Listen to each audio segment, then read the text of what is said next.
Hello guys, and welcome back to another episode where I walk you through how to get all the achievements in StarCraft 2's missions. The mission we're going to be doing today is Ghost in the Fog in the Legacy of the Void campaign.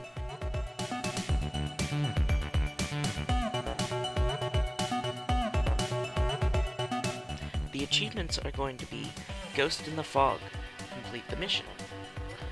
Gassed Up, acquire 3,500 Vespene from eruptions. And Nixed Nexus, destroy all enemy nexuses.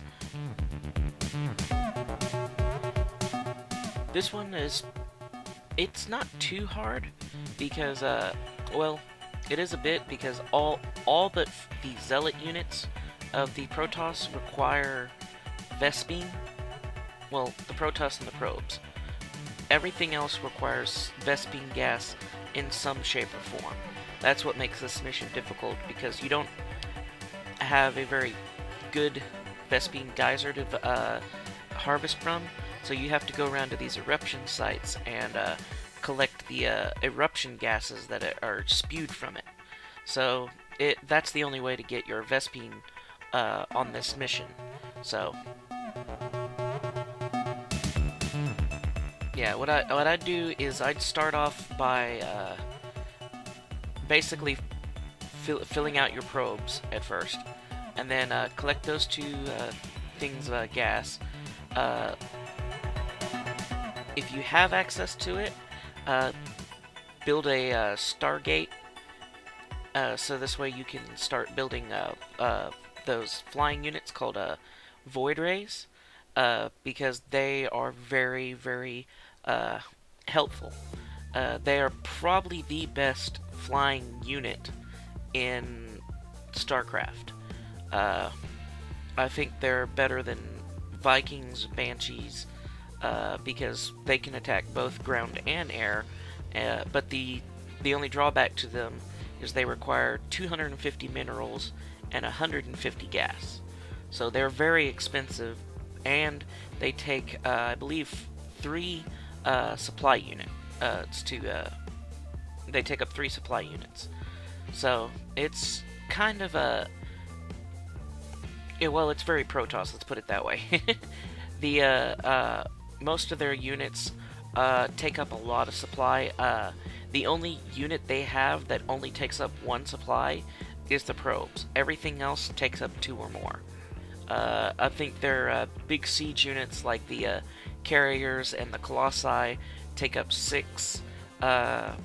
Their main infantry units like the stalkers, the zealots, and the sentries all take up 2.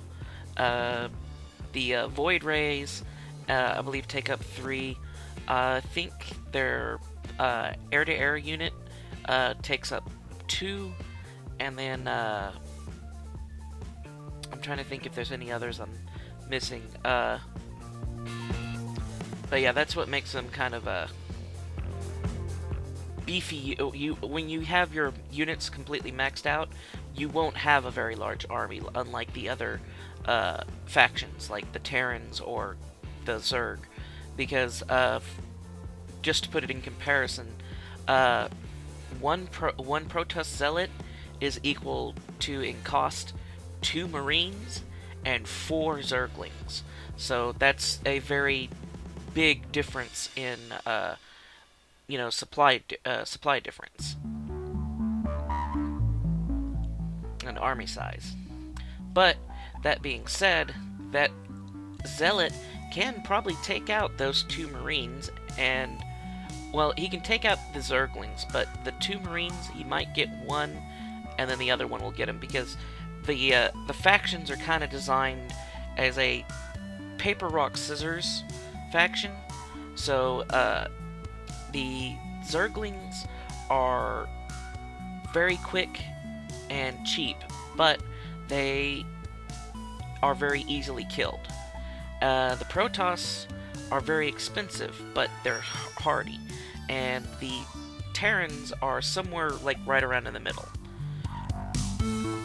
And the way that balances out is Terrans kind of are weak to the Zerg, and then, well, they're Terrans are weak to Protoss, Protoss are weak to the Zerg, and Zerg are weak to the Terrans. That's how that kind of triangle works.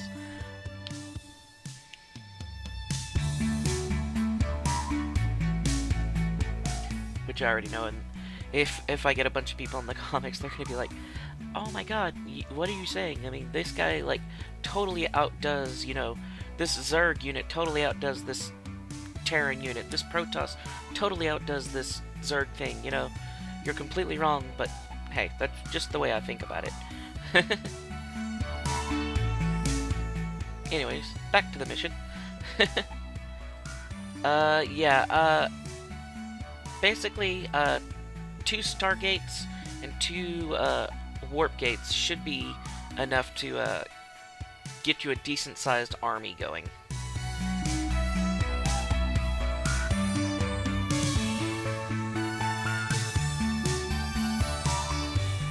And always build up your cannons. Because when you send your units out, your cannons will be the only defense your base has.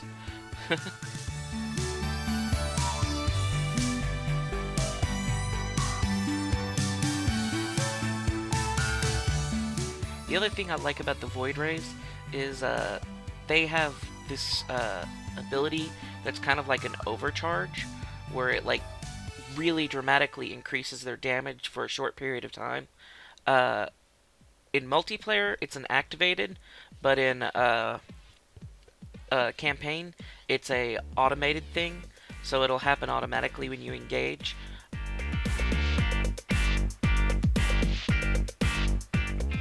Oh, I'm sorry, not 2 Stargates, 2 Warp Gates, a Stargate, and a robotics facility.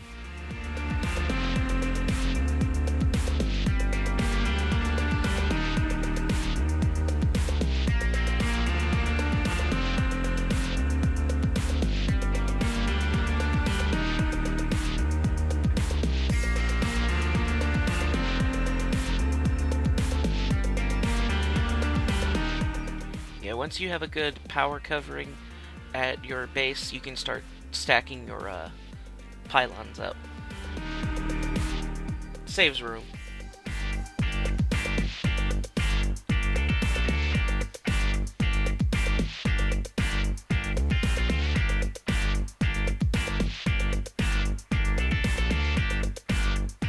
Yeah, let's not go in there yet. Our force isn't nearly enough to take that on yet. Or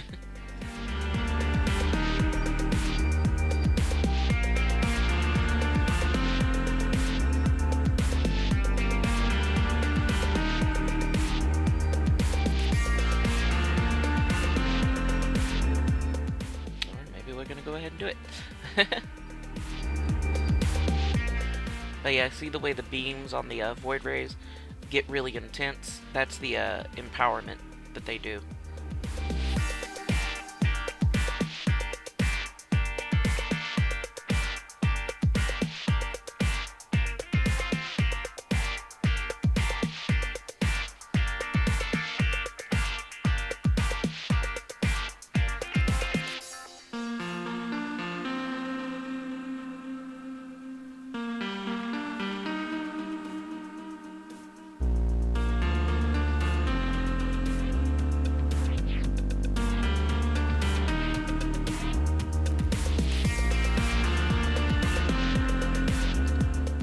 Yeah, if there's ever more than one cannon, I suggest going after the pylon. But if there's ever just like one cannon, just go ahead and get rid of the cannon rather than the pylon. Unlike what I did there, because it's just easier than trying to get rid of the pylon, then get rid of the cannon, when you could have just dealt the same amount of damage to the cannon and got rid of the cannon without, losing units or anything.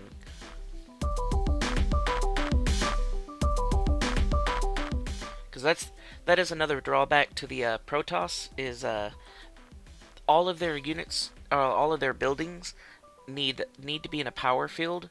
If they come out of that power field, then all of those buildings that are in that power field suddenly stop working. They'll stop production, they'll stop defending, you know, whatever that entails.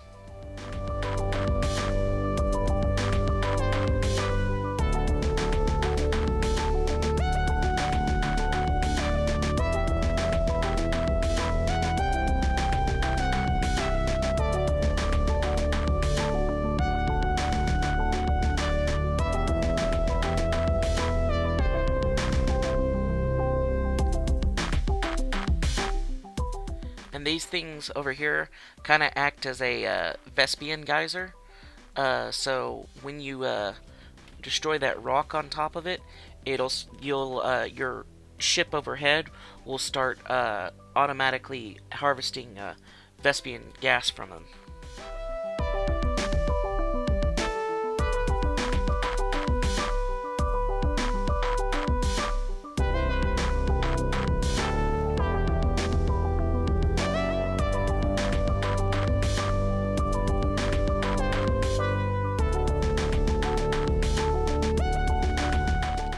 In this mission,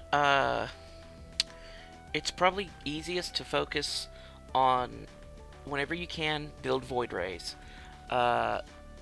Build void rays and zealots, and then kind of sparse the zealots with sentries and stalkers. So this way, your sentries can act as pseudo healing units for your troops, and then the stalkers can deal with any air units that the void rays can't deal with at the moment.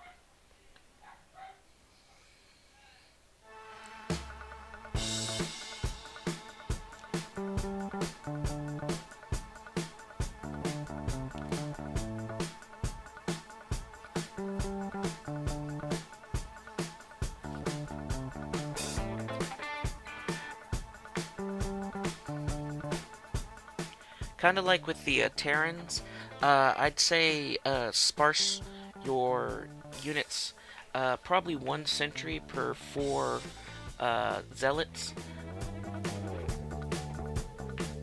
or 4 infantry units, I should say.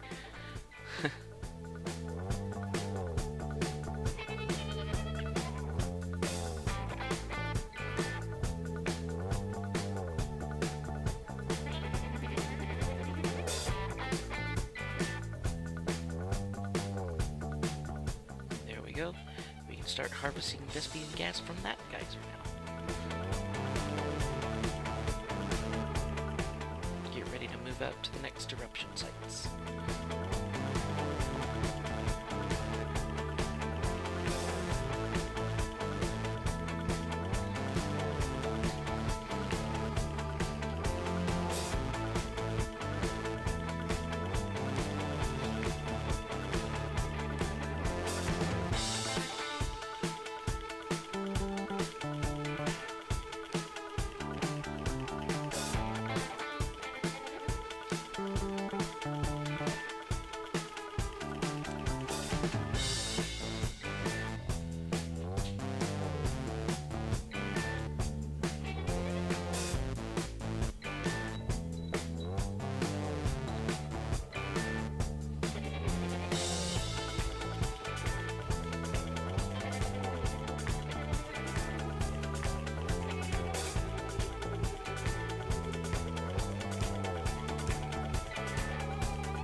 Yeah, so like that area you just saw there, if you were to take out that pylon that was in the center, all of those buildings would lose power. So they wouldn't be able to manufacture units. They wouldn't be able to use any of the abilities of that unit. I mean, of that building.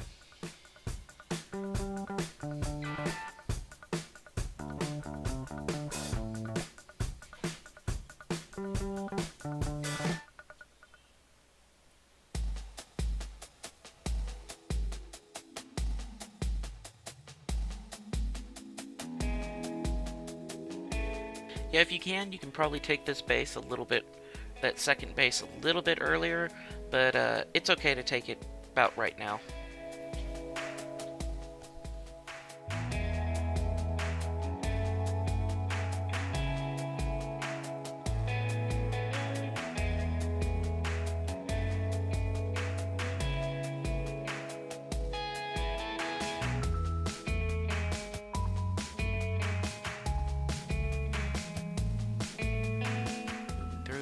the gas.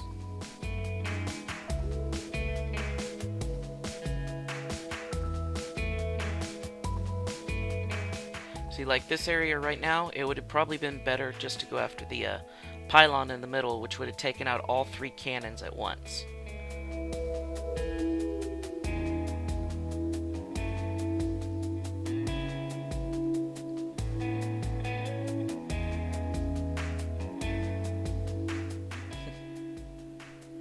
See, my way of doing achievement videos is seeing how I do it, seeing how everybody else does it, and then I say how to do it.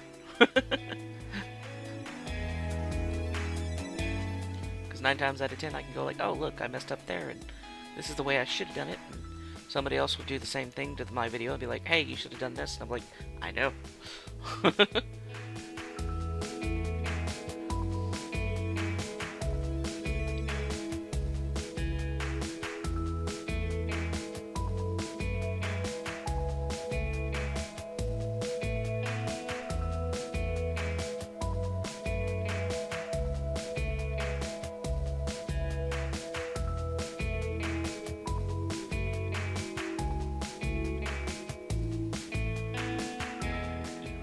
Imminent.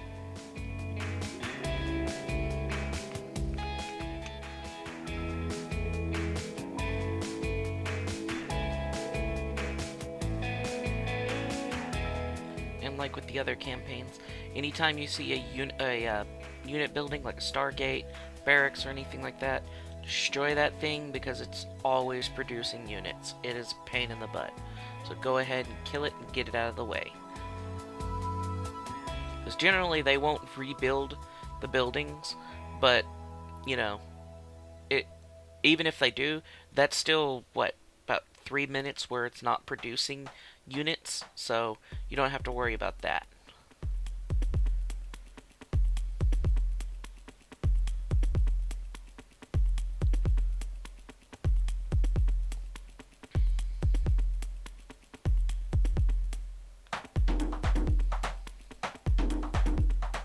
Also, Void Race is probably one of my funnest tactics in multiplayer.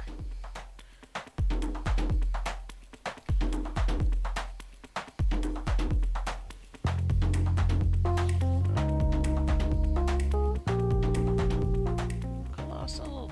Colossi. Colossus or Colossi? That's the age-old debate, isn't it? Like, us or I. It's weird.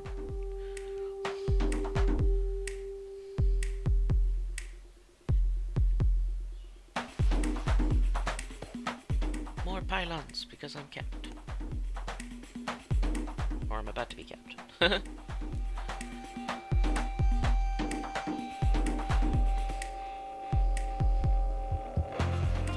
the Vespian.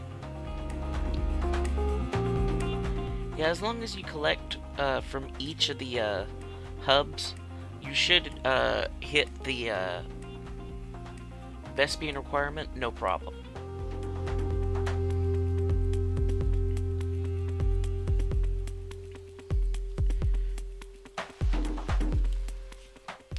And as for destroying all the enemy nexuses, it's just kind of a paintbrush pattern that I use to go back and forth across the map to make sure I find all of them and wipe them out.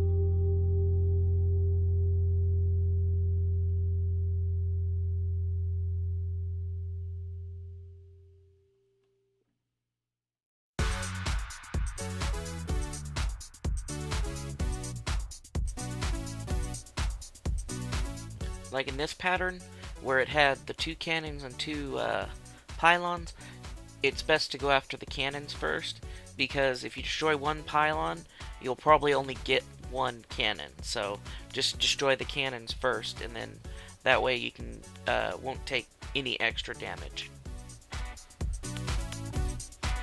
And I believe that should be the last Nexus.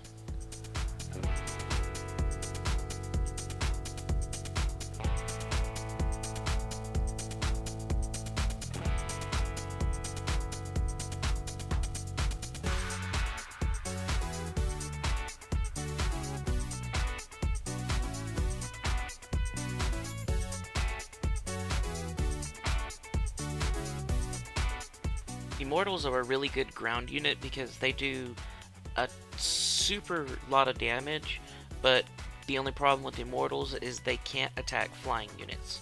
And they're pretty slow, but they have a decent range and heavy damage, so it's kind of a give or take thing with them.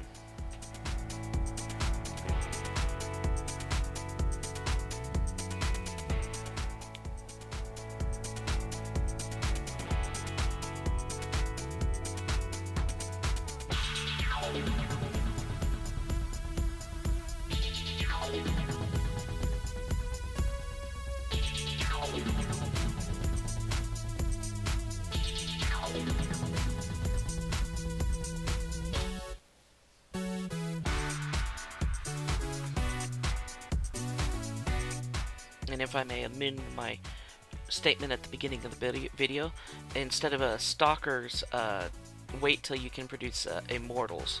So this way, they can't deal with air, but your void rays can pretty much deal with whatever air units come around. Plus, your sentry units also can attack air units.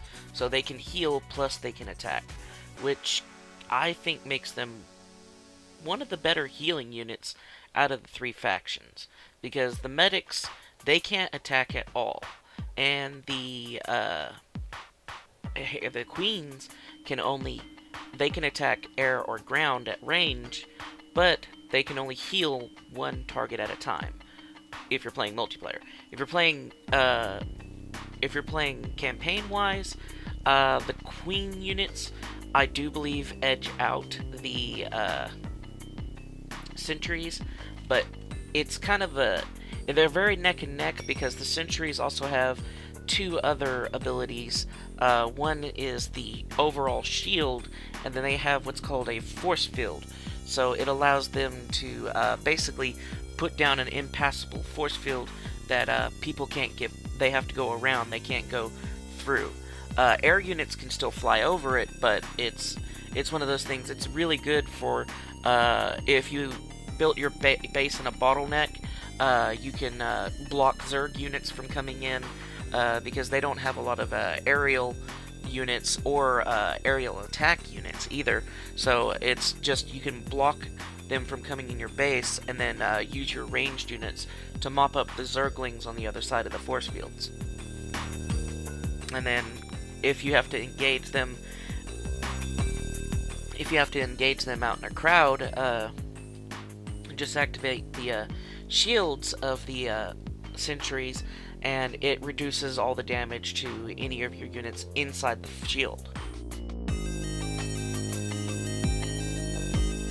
Whereas the queen, she can do the creep tumors, which, depending on what units and what upgrades you have, can increase speed of your units. It can increase their attack speed, and it can, I think with the roaches, even help with their regeneration. Plus, the thing about queens is off of creep, they move really, really slow. So it's like, for queens, if you want to have a fast-moving force, at least in multiplayer, you have to spread the creep so they can have a decent speed. In the campaign, you don't see that as much, because it's not an issue for the campaign, because the queens are at a normal speed, so they aren't slowed down when off of creep. But in multiplayer, they are very slow off of creep. So, again, it's one of those drawbacks / balancing things. So that's basically one of the reasons I think the sentries are probably the best healers, because even when compared with, let's see, the medevacs, they can carry, the medevacs for the Terrans, they can carry units, and they have a boost ability in multiplayer, which boosts their speed so they go really, really fast. It's great for getting around, like if they get caught by like aerial defense or something like that. It's a great way to get them out of trouble. But other than that, they don't have any offensive capabilities other than dropping units. And if you're quick enough and destroy the medevac, you can lose a lot of units that way. Which I'll have to go over in another video because we've reached the end of this video. So yes, they have gained access to the temple, and we're going to see what the next mission holds.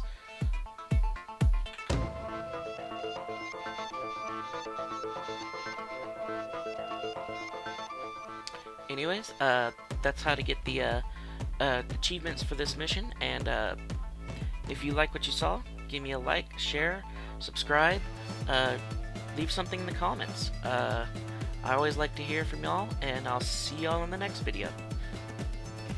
Thanks for watching.